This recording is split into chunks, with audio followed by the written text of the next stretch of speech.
Saya lihat sudah keluar energinya semua itu. Jadi saya sangat terpesona dengan Ibu Kanduang hari ini menunjukkan warna yang sebenarnya gitu kan. Untungnya Mendagri dikit aja yang disebutin gitu. Ya, saya langsung saya lihat ada dua. Yang pertama ada kami kira yang perlu tanggapan secara umum karena banyak yang menyampaikan yang bersifat strategis, yaitu sistem kepemiluan, sistem kepolitik pemerintahan. Nah, saya akan menanggapi itu secara umum juga dengan pandangan kami, meskipun tentu ini nanti ujungnya adalah revisi undang-undang, baik bukan hanya undang-undang pemilu mendapat saya, tapi mungkin juga undang-undang pilkada nantinya. Dan ini memerlukan kajian. Semua yang ada yang diberikan masukan, segala macam koreksi, tentu itu akan menjadi masukan yang harus kita kaji dengan sangat hati-hati dan ilmiah. Jangan kemudian kita ngejar tayang, selesaikan di tahun ini, saya kurang tahu apakah menjadi prioritas, kejar tayang cepat-cepat, tapi kemudian berjangka waktu, dampaknya nanti kurang memuaskan di 5 tahun mendatang. Jadi kami kira tidak harus dibatasi selesaikan di tahun ini, tapi diselesaikan dengan betul-betul berdasarkan pengalaman yang ada yang kita alami melalui proses trial error. Yang kedua adalah hal teknis. Tadi kan teknis sebetulnya. Seperti apakah bupati ada pemenangan anaknya. Ini kerja memang tugas dari Bawaslu dalam konteks undang-undang pemilu dan juga undang-undang administrasi pemerintahan. Irjen, saya lihat Bu Rizka harus nyalain Pak Tomsi itu sebagai Irjen untuk ngecek harusnya kan. Nah kemudian tadi ada bupati yang lebih seperti kewenangannya lebih dari definitif, sudah kita dapat masukan dan kita akan follow up. Kita sudah paham. Kemudian juga tadi ada dirjen-dirjen yang masih menjadi pejabat gubernur, ya mereka tetap menjadi dirjen sebagai pijakan. Salah satu syarat itu memang adalah eselon 1 struktural. Nah, saya punya opsi 2, mempertahankan jabatan itu dan diisi PLH sehari-hari dilaksanakan oleh perusahaan harian, tapi hal-hal yang strategis tetap yang bersangkutan dilibatkan. Kalau mekanisme itu masih berjalan baik, maka kita lakukan tetap dipertahankan di posisi itu. Nggak mungkin dipindahkan ke fungsional, dia langsung kehilangan pijakan dan PJ-nya nggak sah. Alternatif kedua adalah dipindahkan ke eselon struktural yang tidak strategis, yang tidak banyak mengambil keputusan, misalnya staf ahli. Opsi itu juga menjadi pilihan. Tapi sementara ini kami melihat bahwa dengan mereka masih menjabat di tempat masing-masing, dikerjakan oleh PLH, di backup oleh pejabat-pejabat yang lain di Kemendagri, ya alhamdulillah selama 2 tahun ini menurut kami pekerjaan di Kemendagri cukup running well. Jadi saya belum mengambil opsi untuk memindahkan mereka ke jabatan yang tidak strategis. Kemudian banyak sebetulnya kader-kader di Kemendagri yang juga bisa menjadi PLH, bisa mengerjakan dengan baik. Kemudian yang kami khusus masalah strategis. Sebetulnya masalah strategis ini menurut kami kita menghadapi proses eksperimen sistem kepemiluan, eksperimen sistem politik dan pemerintahan pasca reformasi 98. Nah, di situ sudah disampaikan, saya ingin hanya menyampaikan pandangan saya bahwa seorang tokoh waktu itu Mahathir Muhammad membuat tulisan yang menurut saya menarik dalam majalah Times, yaitu dia menyampaikan dengan adanya begitu Soviet kemudian pecah tahun 90, perang dingin selesai, maka dunia akan menghadapi pada posisi 2 trajektori yang berbeda. Yang satu disampaikan oleh Alvin Toffler dalam bukunya Gelombang, saya ulangi, Francis Fukuyama, yang menyampaikan postulatnya bahwa the end of history and the last man, bahwa sejarah konflik ideologi selesai dan the last man, the last ideologi adalah demokrasi liberal. Sehingga semua akan mengarah pada demokrasi liberal. Dan itu dibuktikan dengan bertumbangnya yang bukan demokrasi liberal, seperti Saddam Hussein, kemudian Libya Gaddafi, balkanisasi Yugoslavia, dan seterusnya. Tapi di sisi lain, ada yang berpendapat yang terjadi bukan ke arah demokrasi liberal, tapi adalah konflik antar peradaban, konflik of civilization. Nah ini disampaikan yang terjadi adalah konflik antar misalnya peradaban Barat versus peradaban Islam, peradaban Timur yang sekarang terjadi, dan seterusnya. Nah, menghadapi situasi mengarah kepada demokrasi liberal yang disampaikan oleh Mahathir dan banyak para pengamat lain, dunia akan mengarah pada demokrasi liberal, sehingga ada dua alternatif yang disampaikan. Yang mana harus dilakukan? Which one must come first?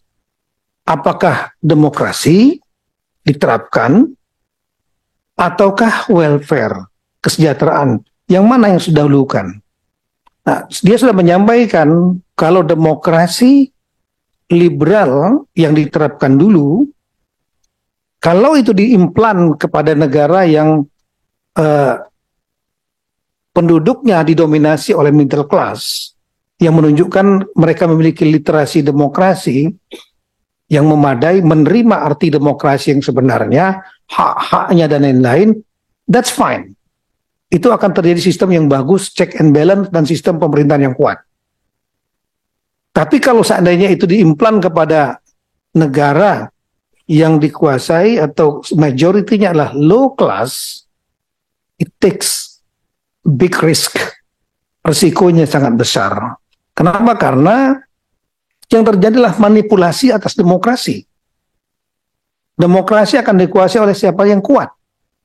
Yang punya kekuasaan, yang punya uang, yang punya power, dan bisa menguasai opini publik melalui media misalnya. Dan kemudian membuka ruang kebebasan, diartikan nanti akan membuka terjadinya potensi konflik horizontal dan vertikal. Nah, sehingga sedangkan yang kedua itu yaitu welfare first.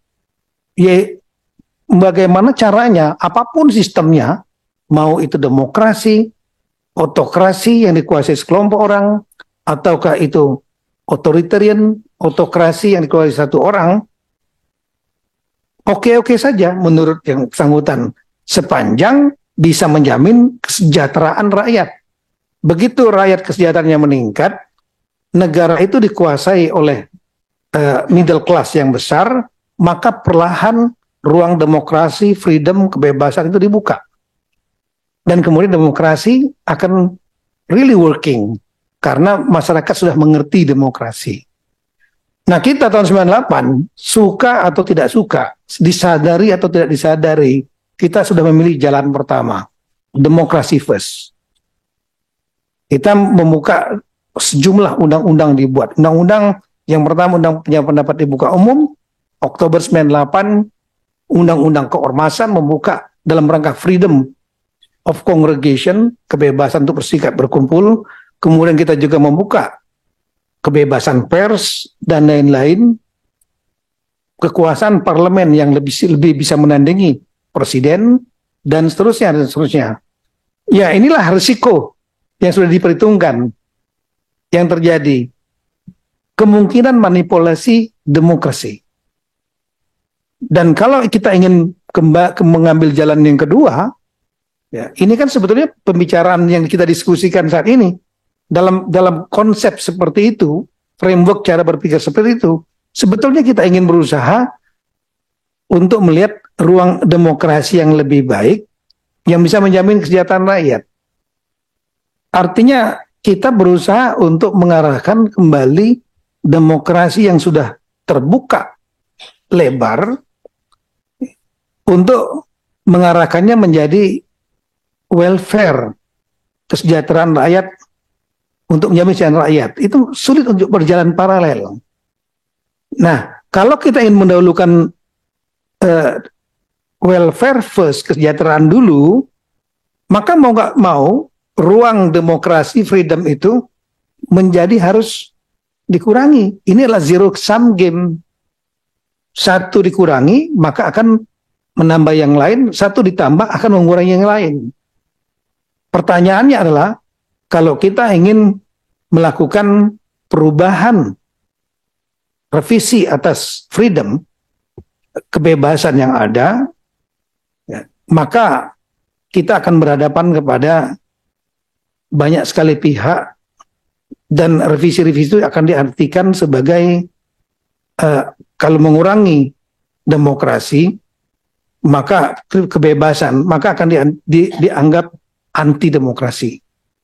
Pengalaman banyak negara, sesuatu yang sudah diberikan kepada rakyat kewenangannya, kalau mau ditarik sedikit saja, dianggap sebagai anti demokrasi.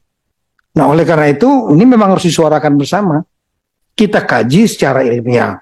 LIPI sudah menyampaikan, misalnya untuk masalah pilkada, disarankan pilkada asimetris. Saya nggak ingin menjelaskan karena waktunya pendek. Sebetulnya ada 2 buku yang itu penelitian adalah buat LIPI tentang pilkada asimetris. Kalau kita melakukan itu, diantaranya itulah pilkada yang tidak siap di daerah-daerah yang demokrasinya, IPM-nya tidak kuat, kapasitas fiskalnya tidak kuat, berasal dari pemerintah pusat saja.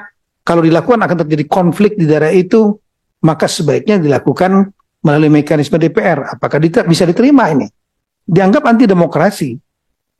Nah, ini rekan-rekan, jadi kami melihat bahwa kita berusaha untuk melakukan revisi perbaikan, tapi tidak hanya hanya perbaikan teknis yang sektoral, tapi kita berusaha melakukan revisi sistemnya yang tadi disampaikan. Saya tertarik dengan Pak Saan dari awal, kemudian juga Pak Samsul, Pak Junifer, mungkin saya juga Pak Ketua. Kita lebih memikirkan bagaimana dulu sistem yang besarnya. Tadi saya lihat dari awal sebenarnya Pak Saan nggak bicara tenis, sistem besarnya yang harus kita perbaiki, desain besarnya. Kalau tenis itu lebih mudah, tenisnya kalau misalnya IT segala macam, tinggal panggil-panggil itu ahli IT, yang penting ada anggarannya, dicek dan segala macam, lebih mudah itu. Ya, pada bupati yang dukung anaknya sepanjang Bawaslu-nya kencang, kemudian kita melakukan penindakan, itu sangat mudah. Ya. Tapi pertanyaannya, why did it work? Kenapa itu tidak bekerja? Nah, itu karena sistem. Oleh karena itu, kami sependapat bahwa perlu kita melakukan redesigning sistem kepemiluan kita, baik pusat maupun tingkat daerah. Bahkan mungkin salah satu opsinya kalau ada pemisahan antara pilpres dengan pileg. Saya juga berpikir, saya baru memahami dari Pak Saan tadi, maksudnya lo memperkuat sistem presidensial. Kenapa disamakan pemilu dengan pilpres? Saya pilpres-pileg. Saya waktu itu berpikir kenapa pileg yang juga disamakan, DPRD-nya provinsi dengan kabupaten sama, pilkadanya beda. Kenapa nggak yang nasional simultan dengan nasional, provinsi pilkada dengan provinsi? Karena mereka mitranya adalah itu. Ini waktunya beda antara mitra yang ngikuti rejim tanggal 14 Februari, pilkadanya ngikuti rejim 27, kepala daerahnya 27 November. Kenapa beda? Kalau nggak beda sedikit lah waktunya supaya bisa melantik nantinya. Tapi ini saya kira hal-hal yang teknis. Intinya kami sependapat ada redesigning untuk sistem ini, baik nasional maupun pilkada, belajar dari pengalaman-pengalaman kita di pilkada dan pemilu sebelumnya. Yang baik kita pertahankan, yang buruk ini kita perbaiki. Tapi saran kami nanti kami dari pemerintah akan membuat beberapa FGD yang melibatkan stakeholder, baik akademisi, praktisi, termasuk juga mungkin pengamat kepemiluan, NGO, termasuk juga mungkin NGO internasional, dan tentu dari teman-teman anggota DPR, KPU, Bawaslu. Kami akan berusaha mengambil inisiatif itu. Kalau inisiatif dari yang lain-lain, KPU ada, silakan, dari DPR juga ada. Tapi kalau kami akan membuat juga untuk kajian itu, dan ujungnya adalah revisi Undang-Undang Kepemiluan nomor 7 maupun yang nomor 10 2016. Kita lihat nanti 27 November, tapi kita berusaha untuk meminimalisir jangan sampai ada terjadinya masalah yang sama yang dialami rekan-rekan di masa di 14 Februari kalau memang itu benar. Tapi dengan tidak merubah sistem besarnya dan undang-undangnya belum merubah, ya saya kira kita hanya bisa mengurangi, tapi belum tentu bisa mengharapkan itu betul-betul akan sempurna. Kami kira demikian, hanya menanggapi masalah makro.